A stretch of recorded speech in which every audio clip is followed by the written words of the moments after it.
నమస్కారం SDV news కి స్వాగతం నేను శాంతి బులెటిన్ లో ముందుగా హెడ్లైన్స్ ఉత్తరాంధ్ర ఎమ్మెల్సీ స్థానానికి రెండవ రోజు ఒక్క నామినేషన్ దాఖలు కలెక్టర్ కు నామినేషన్ అందజేసిన స్వతంత్ర అభ్యర్థి శర్మ అల్లిపురం మార్కెట్ లో టీడీపీ మాజీ కార్పొరేటర్ చిల్లా సత్యవతి అనుమానాస్పద మృతి బంగారం కోసం హత్య చేసి ఉంటారన్న స్థానికులు ఎమ్మెల్యే వాసుపల్లి దిగ్భ్రాంతి వ్యవసాయంలో ఆధునిక సాంకేతికతను వినియోగించుకోవాలి ఆత్మ ప్రాజెక్ట్ పథక సంచాలకుల సమీక్షలో జిల్లా collector Praveen Kumar unauthorised vaccination పట్ల అప్రమత్తంగా ఉండాలి ప్రభుత్వ ఆసుపత్రుల్లోనే టీకాలు వేయించాలన్న డిఎంఎండ్హెచ్ఓ డాక్టర్ సరోజిని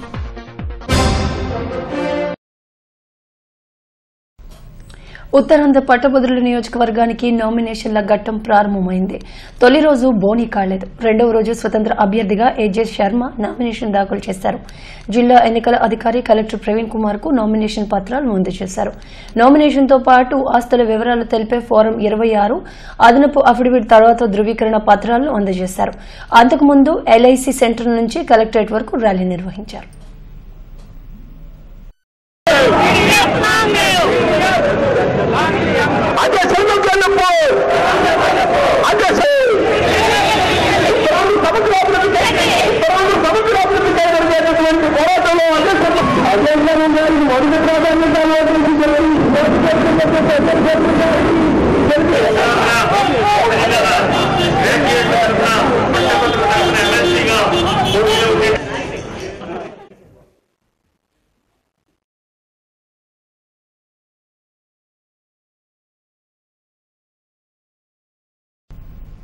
అల్లిపురంలో టీడీపీ మాజీ కార్పొరేటర్ హత్య సంచలనం సృష్టించింది ఆమె ఒంటిపై బంగారు వస్తువుల కోసమే హత్య చేసి ఉండవచ్చునని భావిస్తున్నారు పోలీసులు రంగంలోకి దిగి వివరాలను చేపట్టారు డాగ్ స్క్వాడ్ తదితర తనిఖీలు నిర్వహిస్తున్నారు వివరాల్లోకి వెళ్దాం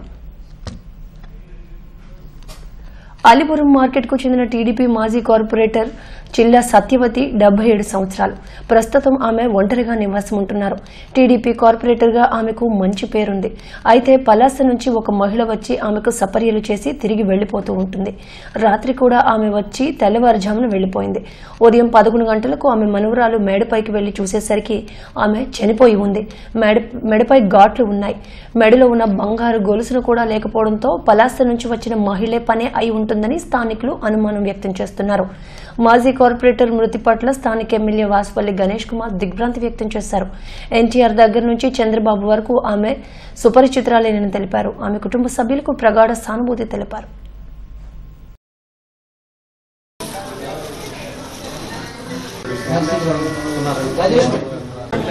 ఎవరో చీపుర్లకు వచ్చారు లగట్లేదని చెప్తే నేను పైకి వెళ్ళి చూశాను చూసేసరికి చనిపోయాను ఇప్పుడైతే 5 తులాల తాడు ఒకటి చేతికి 10 తులాల గాజులు ఉంటాయి తర్వాత 2 తులాల చైన్ ఒకటి ఉంటుంది 1 తులన్నర పగడాల గొలుసు ఉంటుంది అది ఇంకా అంటే తాళం ఆ తాడుకి తాళం ఉంటుందండి ఆ తాడు పట్టుకొని వెళ్ళిపోయారు ఇంకా తాళం తీయడానికి అవ్వట్లేదు అది అదే ఒక రోడ్డు మీద పప్పులు అమ్ముతారు కదండి ఆ పప్పులు అమ్మినవిడ అప్పుడప్పుడు వచ్చి ఇక్కడ ఉంటారు తనే చేసిందండి అనుమానం కదా తనే వచ్చి రాత్రి వచ్చి ఉన్నది తను మా అన్నయ్య కూతురు చూశారు తన్ని ధీమాగా వెళ్ళి చక్కగా వాళ్ళతో మాట్లాడి మరి తిరిగి వచ్చే నాయకురాలు అన్నమాట ఒకరే ఉండడం ఇంట్లోని కొన్ని అనుమానాలు దారితీస్తున్నాయి ఎందుకంటే ఆవిడ నిద్ర లేచిన తర్వాత 11 గంటల ప్రాంతంలోనే చూడడం జరిగింది ఒంటి మీద ఉండే ఆర్నమెంట్స్ ఏమో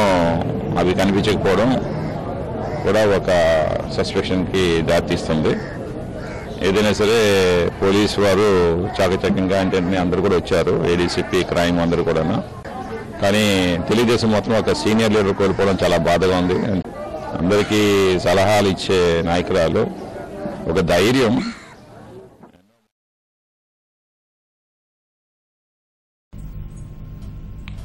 వ్యవసాయం దాని అనుబంధ శాఖలకు సంబంధించిన లక్ష్యాలు నిర్ణీత సమయంలోగా సాధించాలని జిల్లా కలెక్టర్ ప్రవీణ్ కుమార్ ఆదేశించారు. కలెక్టర్ సమావేశ మందిరంలో వ్యవసాయ సాంకేతిక యాజమాన్య సంస్థల గవర్నింగ్ బాడీ సమావేశాన్ని నిర్వహించారు. గత 2 ఏళ్లలో కేటాయించిన పనులను వేగవంతంగా పూర్తి చేయాలని అన్నారు. తక్కువ పెట్టుబడితో ఎక్కువ లాభాలు పొందే విధంగా శాస్త్రవేత్తలు నూతన వ్యవసాయ పద్ధతులపై రైతులకు శిక్షణ ఇవ్వాలని అన్నారు. ఈ సమావేశంలో ATMA project director Y Lakshman Das, జేసీ2 వెంకటరెడ్డి, వ్యవసాయ శాఖ జేడీ సత్యనారాయణ తదితరులు పాల్గొన్నారు.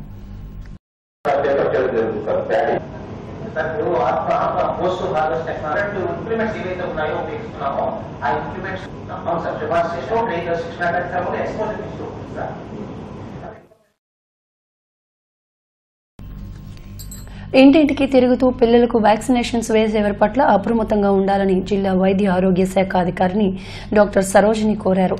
ఆమ్కోస భవనంలో ఆమె మీడియాతో మాట్లాడారు. ప్రభుత్వ ఆసుపత్రుల్లోనే చంటి పిల్లలకు వ్యాక్సినేషన్ వేయించుకోవాలని సూచించారు. హెపటైటిస్ బి వ్యాక్సినేషన్ వేస్తూ ఇటీవల పట్టుబడిన 2 మహిళలను పోలీసులు అరెస్ట్ చేశారని చెప్పారు. వారికి ఆ వ్యాక్సినేషన్ ఎక్కడి నుంచి వచ్చిందనే దానిపై విచారణ చేస్తున్నట్లు ఆమె తెలిపారు. స్వైన్ ఫ్లూ ప్రస్తుతం అదుపులోనే ఉందని తెలిపారు. 3 కేసులు నమోదు కాగా 1 మరణించారని, మరో 2 కోలుకుంటున్నట్లు చెప్పారు. ఇమ్యునైజేషన్ స్టార్ట్ చేసాం. సో ఆ డిసీజెస్ నుంచి కాపాడడం అనేది జరగదు. దానివల్ల ఏంటంటే ఆ జబ్బులు వచ్చే అవకాశం కూడా ఉంటుంది. కాబట్టి పబ్లిక్ అందరూ ఏంటంటే ఇలాగ ఇంటికి వచ్చి వేసే వ్యాక్సిన్స్ వేసుకోకూడదు. వాళ్ళకి ఎఫోర్డబిలిటీ ఉంటే ప్రైవేట్ హాస్పిటల్లో డాక్టర్స్ దగ్గర వేయించుకోవచ్చు. లేదు అంటే గవర్నమెంట్ సెక్టార్లో మనకి అన్ని చోట్ల కూడా వ్యాక్సినేషన్ అవైలబుల్ గా ఉంది. కాబట్టి ఎఫర్ట్ చేయలేని వాళ్ళు గవర్నమెంట్ సెక్టార్లో వేసుకోవాలి తప్పితే ఇలాగ అన్క్వాలిఫైడ్ పీపుల్ దగ్గర అనాథరైజ్డ్ గా వేసే వ్యాక్సినేషన్ తీసుకోకూడదు. అది కేసు బుక్ చేయడం జరిగిందండి. కేసు బుక్ చేశారు, వాళ్ళని అరెస్ట్ చేయడం జరిగింది. ఆ తర్వాత అసలు ఆ వ్యాక్సిన్ ఎక్కడ సప్లై చేశారు ఏంటి అన్నది ఫాలో అప్ చేసి దాన్ని కనుక్కుంటాం. స్వైన్ ఫ్లూ కేసులు ప్రస్తుతం అయితే ఏం లేవండి. మొత్తం మనకు రిపోర్ట్ అయిన కేసెస్ 3 కేసెస్. 3లో ఫస్ట్ కేసు ఆల్రెడీ ముందు డెత్ అయిపోయింది. మిగతా ఆంధ్ర యూనివర్సిటీని సుందరవనంగా తీర్చిదిద్దేందుకు అన్ని చర్యలు తీసుకుంటున్నట్లు వీసీ ప్రొఫెసర్ నాగేశ్వరరావు తెలిపారు. ఫార్మాస్యూటికల్ సైన్సెస్ విభాగంలో విజయ్ నిర్మాణ్ కంపెనీ అధినేత విజయ్ కుమార్ అందజేసిన మెడిసినల్ ప్లాంట్స్ ను 120 అడుగుల ఎత్తు పెరిగే ఇలాంటి మొక్కలు ప్రతి డిపార్ట్మెంట్లో నాటేందుకు చర్యలు చేపడుతున్నట్లు తెలిపారు. వైశాఖి పర్యావరణ వేదిక ఆధ్వర్యంలో ఈ మొక్కలను పంపిణీ చేశామని విజయ్ నిర్మాణ్ కంపెనీ అధినేత విజయ్ కుమార్ తెలిపారు.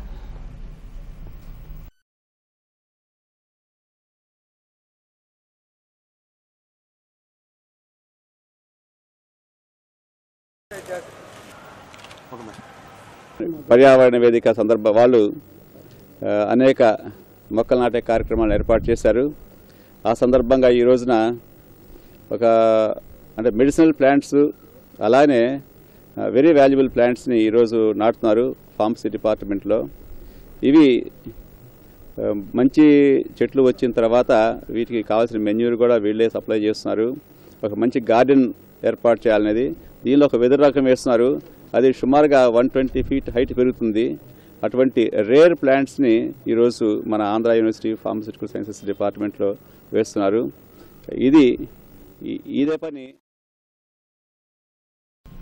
దువ్వాడ రైల్వే స్టేషన్లో ప్రయాణికులు ఆందోళనకి దిగారు.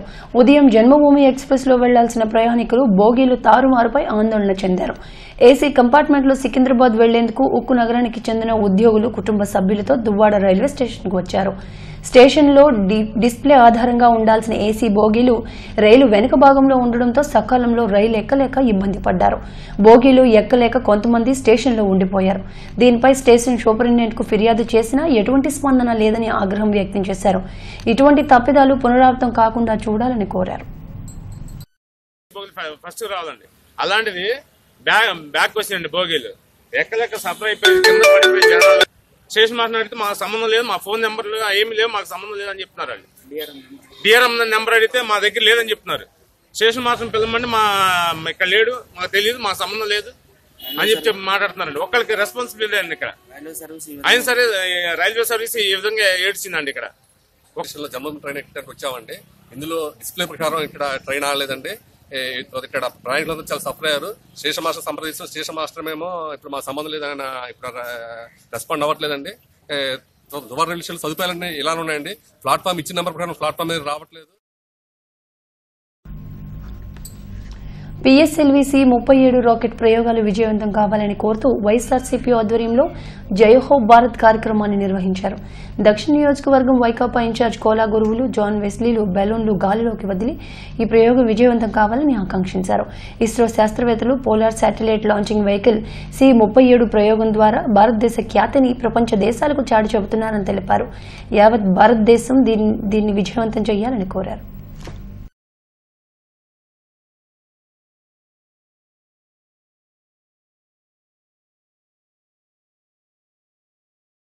ఒకప్పుడు 1975 సంవత్సరం ఏప్రిల్ నెల 19వ తారీఖున భారతదేశం మొట్టమొదటిగా ప్రవేశపెట్టిన ఆర్యభట్ట ఉపగ్రహం సోవియట్ యూనియన్ నుంచి అంతరిక్షంలోకి ప్రవేశపెట్టబడింది.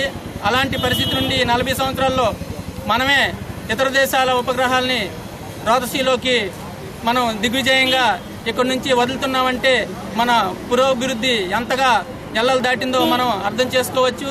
ఇందులో భారతదేశ యువత ప్రధాన భూమిక పోషిస్తూ ఉంది.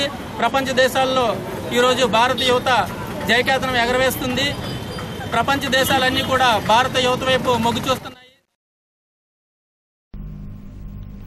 ఫార్మా రంగంలో ఉన్న అవకాశాలను యువత అందిపుచ్చుకోవాలని అంకాపల్లి ఎంపీ ముత్తంశెట్టి శ్రీనివాసరావు పిలుపునిచ్చారు. అవంతి కళాశాలలో ఫార్మాకియా 2017 పేరిట ఒక్కరోజు జాతీయ సదస్సును నిర్వహించారు. ఈ సందర్భంగా ఎంపీ మాట్లాడుతూ జాతీయ స్థాయి ఫార్మా కంపెనీలన్నీ తెలుగువారిపైనే ఉన్నాయని అన్నారు.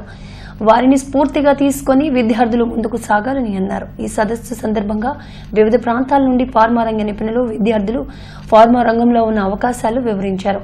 ఈ కార్యక్రమంలో దివీస్ GM SNS రావు, KJ సూపరింటెండెంట్ డాక్టర్ అర్జున్ తదితరులు పాల్గొన్నారు. రకరకాల రంగాల నుంచి రకరకాల గెస్టులు రావడం జరిగింది. పిల్లల్లో ఉన్నటువంటి ఒక క్రియేటివిటీని వాళ్ళు ఎక్స్ప్లోర్ చేయడానికి ఈ సెమినార్ మంచి అవకాశం ఉంటుంది. అలాగే 3 జిల్లాల నుంచి ఉన్నటువంటి అన్ని కాలేజీ ఫార్మసీ కళాశాల విద్యార్థులు దీంట్లో పార్టిసిపేట్ చేశారు. ఈ రోజున ఈ సెమినార్ ఇండియన్ ఫార్మసీ అసోసియేషన్ వారితో సౌజన్యంతో ఏర్పాటు చేయడం జరిగింది. తప్పనిసరిగా పిల్లలకి క్లాస్ వర్క్, ల్యాబొరేటరీ వర్క్తో పాటు ఇలాంటి సెమినార్స్ ద్వారా వాళ్ళు ఉన్నటువంటి కమ్యూనికేషన్ స్కిల్స్ కావచ్చు, క్రియేటివ్ స్కిల్స్ కావచ్చు, టెక్నికల్ స్కిల్స్ ఇంప్రూవ్ చేయడానికి ఉపయోగపడతాయి. ఇలాంటి రాబోయే రోజుల్లో అవంతి కాలేజ్ ఆధ్వర్యంలో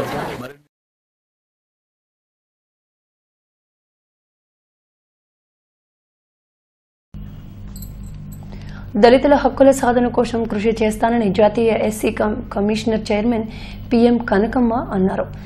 జిల్లా పర్యటనలో భాగంగా పెదగంటాడ దగ్గుమనిపాలెంలోని ఏర్పాటు చేసిన మీడియా సమావేశంలో ఆమె మాట్లాడారు. దళితులకు కేటాయించిన స్థలాలు వారికే చెందాలని అన్నారు. SC సబ్ ప్లాన్ అమలు విషయంలో లోపాలు ఉన్నాయని, వాటిని సరిచేయాల్సిన అవసరం ఉందని అన్నారు. రిజర్వేషన్ల అమలు ప్రక్రియ మెరుగ్గానే ఉందని చెప్పారు. ఈ సందర్భంగా కమలమ్మ పలు దళిత సంఘాలను సన్మానించారు. విశాఖపట్నం జిల్లా విశాఖ హెడ్ క్వార్టర్స్ లో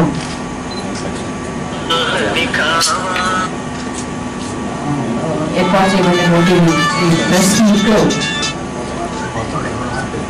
వాస్తవానికి 2014 మార్చి 6వ తారీఖున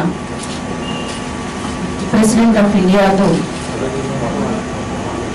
national commission for scheduled caste మెంబర్గా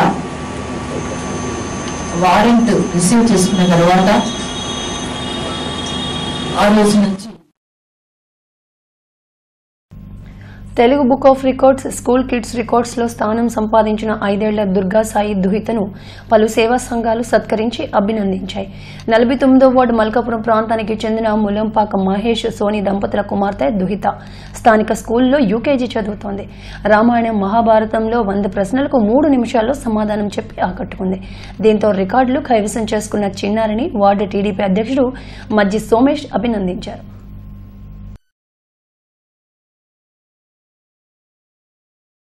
49వ వార్డులో కలిగిన ములంపాక సాయి దుర్గా దోహిత అనే పాప 5 సంవత్సరాలు LKG school of wonder kit లో చదువుతున్నప్పటికైనా మా గ్రామానికి మంచి పేరు తెచ్చినందుకు ఆ పాపను అభినందించడానికి తెలుగుదేశం మహిళా అధ్యక్షురాలు సరస్వతి శ్రీలక్ష్మి మధ్యాహ్న భోజన పథక కార్మికుల సమస్యలు పరిష్కరించి బకాయి పడ్డ జీతాలు బిల్లులు చెల్లించాలని సిఐటియు నాయకురాలు వరలక్ష్మి డిమాండ్ చేశారు. ఈ మేరకు కలెక్టర్కు వినతి పత్రాన్ని సమర్పించారు.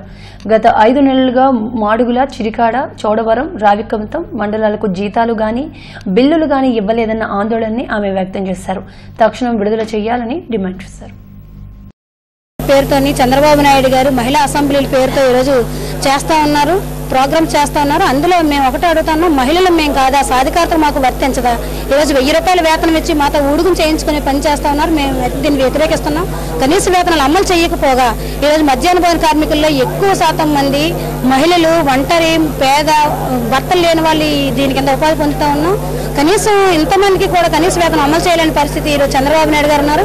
గౌరవ వేతనం పేరుతో 8 గంటలు మాతో పని చేయించుకుని 8 గంటలు 10 గంటలు పని చేయించుకుంటూ ఉన్నారు. వేతనాన్ని అయితే పెంచే పద్ధతుల్లో చంద్రబాబు నాయుడు గారు ఆలోచించలేదు. అలాగే ఇస్రో శాస్త్రవేత్తల 104 ఉపగ్రహ ప్రయోగం విజయవంతం కావాలని కోరుతూ కోర్మనేపాలెం వినాయక ఆలయం వద్ద ప్రత్యేక పూజలు నిర్వహించారు. స్థానిక డాల్ఫిన్ మార్షల్ ఆర్ట్స్ అకాడమీ ఆధ్వర్యంలో ఈ కార్యక్రమాన్ని నిర్వహించారు. దువ్వాడ ట్రాఫిక్ ఎస్ఐ జగ్గారావు మాట్లాడుతూ ఎన్నో అద్భుతాలు సృష్టించిన మన శాస్త్రవేత్తలు విజయ ప్రస్థానం ప్రపంచ దేశాలకు స్ఫూర్తిదాయకమని అన్నారు. ఈ కార్యక్రమంలో సునీల్, అనిల్ తదితరులు పాల్గొన్నారు. శాస్త్రవేత్తల కృషి ఫలితంగా ఈరోజు ఈ యొక్క ఉపగ్రహాన్ని ప్రయోగించడము చాలా మనకి గర్వకారణం. ఇది సక్సెస్ అవ్వాలనేసి మన భారతదేశ ప్రజలందరూ చాలా ఆసక్తితో చూస్తున్నారు. ఇది పూర్తిగా విజయవంతం. Blood for Christ episcopic church, Christ new statement dream university ఆధ్వర్యంలోని పాస్టర్లకు అభిషేకం, గౌరవ డాక్టరేట్, గ్రాడ్యుయేషన్ కార్యక్రమాన్ని ఘనంగా నిర్వహించారు. సాగర్ నగర్లోని శ్యామా బేతెల్ బైబిల్ కాలేజ్లో Visakha episcopal bishop doctor Rajababu ఆధ్వర్యంలో నిర్వహించిన ఈ కార్యక్రమానికి dream university vice chancellor archbishop JAC Shobhan Babu, director principal bishop doctor Rajababu పట్టాలు అందజేశారు. ఈ సందర్భంగా వారు మాట్లాడుతూ సమాజంలో శాంతిని నెలకొల్పేందుకు క్రైస్తవ సంఘాలు చేస్తున్న కృషిని ప్రభుత్వం గుర్తించాలని కోరారు. 15 ఏళ్ల సేవా అనుభవం ఉన్న పాస్టర్లకు రెవరెంట్ ఆర్డినెన్స్లు ఇచ్చారు. ఈ కార్యక్రమంలో జేఎన్టీయూసీ హెచ్డీఓ ఆచార్య జయసుమ, రిటైర్డ్ ప్రిన్సిపల్ స్వర్ణలత తదితరులు పాల్గొన్నారు. అన్నగారు మీరు పిలిచారు కాబట్టి నేను 1 గంట సేపు మీ దగ్గర ఉండి వెళ్ళిపోతాను, పర్మిషన్ అన్నాను.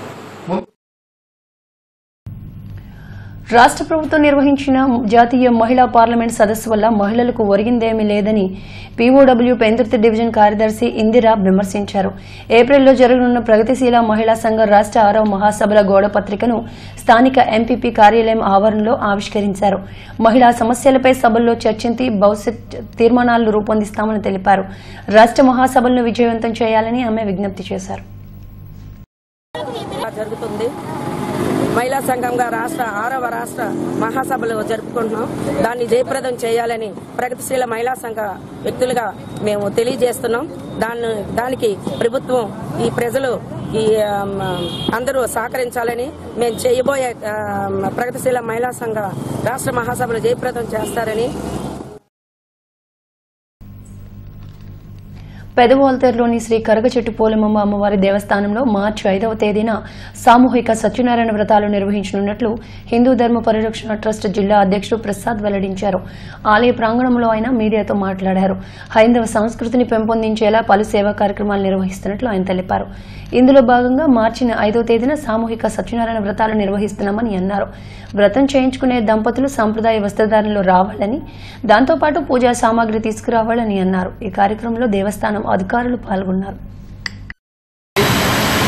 ఉచితంగా ఈ విశాఖపట్నం జిల్లాలో ఉన్నటువంటి ప్రజలందరికీ కూడా ఎంతమంది పాల్గొంటే అంతమందికి కూడా ఉచితంగా సత్యనారాయణ వ్రతాలు చేసే కార్యక్రమాన్ని హిందూ ధర్మ పరిరక్షణ దేవాదాయ ధర్మాదాయ చేపట్టింది. ఇందులో భాగంగా అన్నవరం నుంచి ప్రచార రథం, అర్చక స్వాములు వస్తారు. అక్కడి నుంచి వస్త్రం. జేసీఎం కార్మిక సంఘాల పనితీరుపై ఉక్కులోని నాన్ జేసీఎం సంఘాలు తీవ్ర స్థాయిలో ధ్వజమెత్తాయి. కార్మిక హక్కులను మేనేజ్మెంట్కు తాకట్టు పెట్టి కార్మిక వ్యతిరేక విధానాలకు పాల్పడుతున్నాయని ఆరోపించారు. ఉక్కు నగరం సెక్టార్ 2లో ఏర్పాటు చేసిన మీడియా సమావేశంలో యూనియన్ నేతలు మాట్లాడారు. రివైజ్డ్ బేసిక్ పై 20% హెచ్ఆర్ఏ చెల్లించాలని డిమాండ్ చేశారు. దీనికోసం కార్మిక సంఘాలన్నీ ఏకతాటిపైకి రావాలని తెలిపారు. గత కొంతకాలంగా అపరిష్కృతంగా ఉన్నటువంటి పెండింగ్ సమస్య సుమారు 9,000 మంది కార్మిక వర్గానికి సంబంధించి ఆర్థిక ప్రయోజనాన్ని ప్రధానమైనటువంటి ఆర్థిక ఈ నెల 20న మంగళగిరిలో జరగనున్న చేనేత సత్యాగ్రహాన్ని జయప్రదం చేయాలని పారిశ్రామిక ప్రాంత చేనేత పద్మశాలి సంఘాల ప్రతినిధులు పిలుపునిచ్చారు. ఈ సందర్భంగా పోస్టర్ను ఆవిష్కరించారు. కేంద్ర ప్రభుత్వం ప్రతిపాదిస్తున్న కనీస మౌలిక ఆదాయ పథకంలోని చేనేత కార్మికుల్ని చేర్చి రోజుకు 500 రూపాయలు ఆదాయం వచ్చే విధంగా చూడాలని కోరారు. చట్టసభల్లో తమకు ప్రాధాన్యం ఇవ్వాలని కోరారు.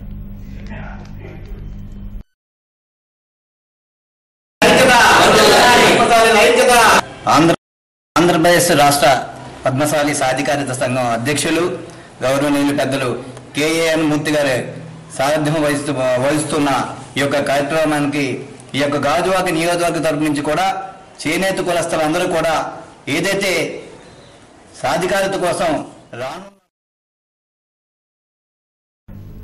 ఇప్పుడు రిలయన్స్ ఫౌండేషన్ వారి పెద్ద రిపోర్ట్. విశాఖ జిల్లా మత్స్యకారులకు రిలయన్స్ ఫౌండేషన్ వారి సముద్ర వాతావరణ సమాచారం. ఫిబ్రవరి 15 గాలి వేగం ఉదయం 22 నుండి 24 కిలోమీటర్లు, సాయంత్రం 16 నుండి 18 కిలోమీటర్లు, రాత్రి 14 నుండి 16 కిలోమీటర్లుండవచ్చును. గాలి దిశ ఉదయం పశ్చిమ దిశగా, సాయంత్రం నైరుతి దిశగా, రాత్రి దక్షిణ దిశగా ఉండవచ్చును. అలల ఎత్తు ఉదయం సాయంత్రం రాత్రి 6 నుండి 7 అడుగులుండవచ్చును. ఆకాశం ఉదయం సాయంత్రం రాత్రి పాక్షికంగా మేఘావృతమై ఉండవచ్చును. ఫిబ్రవరి 16 గాలి వేగం ఉదయం 18 నుండి 22 కిలోమీటర్లు, సాయంత్రం 14 నుండి 16 కిలోమీటర్లు, రాత్రి 16 నుండి 18 కిలోమీటర్లుండవచ్చును. గాలి దిశ ఉదయం సాయంత్రం పశ్చిమ దిశగా, రాత్రి దక్షిణ దిశగా ఉండవచ్చును. అలల ఎత్తు ఉదయం సాయంత్రం రాత్రి 5 నుండి 6 అడుగులుండవచ్చును. ఆకాశం ఉదయం సాయంత్రం రాత్రి నిర్మలంగా ఉండవచ్చును. మత్స్యకారులకు సూచన. ఇంకోయిస్ వారి గణాంకములను బట్టి రాగల 2 రోజులు సముద్ర వాతావరణం సాధారణ పరిస్థితుల్లో కొనసాగుచున్నది. కావున మత్స్యకారులు వేటకు వెళ్లవచ్చును. విశాఖ జిల్లా నిరుద్యోగ యువతీ యువకులకు రిలయన్స్ ఫౌండేషన్ వారి సమాచారం. 10వ తరగతి నుండి డిగ్రీ వరకు ఉత్తీర్ణులైన యువతీ యువకులు ప్రభుత్వ మరియు ప్రైవేటు రంగాలలో ఉద్యోగ అవకాశముల సమాచారం పొందుటకు ఆసక్తి కలవారు రిలయన్స్ ఫౌండేషన్ వారి టోల్ ఫ్రీ నంబర్ 1800-419-8800కు ఫోన్ చేసి మీ వివరాలను ఉదయం 9:30 నుండి సాయంత్రం 7:30 వరకు నమోదు చేసుకోవచ్చును. ఈ సమాచారం విన్నవారికి రిలయన్స్ ఫౌండేషన్ వారి ధన్యవాదములు. వాతావరణ సమాచారమును ఇంకోయిస్ మరియు యాక్యువెదర్ నుండి స్వీకరించడం జరిగినది. మీరు మరింత సమాచారం కొరకు రిలయన్స్ ఫౌండేషన్ వారి టోల్ ఫ్రీ నంబర్ 1800-419-8800 నందు సంప్రదించవచ్చును. బులెటిన్ ముగించే ముందు హెడ్లైన్స్ మరోసారి. ఉత్తరాంధ్ర ఎమ్మెల్సీ స్థానానికి 2వ రోజు ఒక్క నామినేషన్ దాఖలు. కలెక్టర్కు నామినేషన్ను అందజేసిన స్వతంత్ర అభ్యర్థి శర్మ. అల్లిపురం మార్కెట్లో టీడీపీ మాజీ కార్పొరేటర్ చిల్లా సత్యవతి అనుమానాస్పద మృతి. బంగారం కోసం హత్య చేసి ఉంటారన్న స్థానికులు.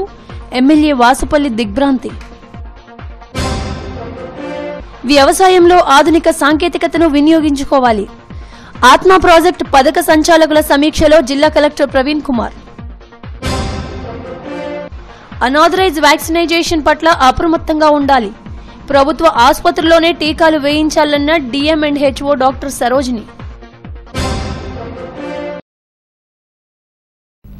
ఇవి ఇప్పటి వరకు తెలిసిన అప్డేట్స్. మరిన్ని అప్డేట్స్ కోసం చూస్తూనే ఉండండి STV న్యూస్.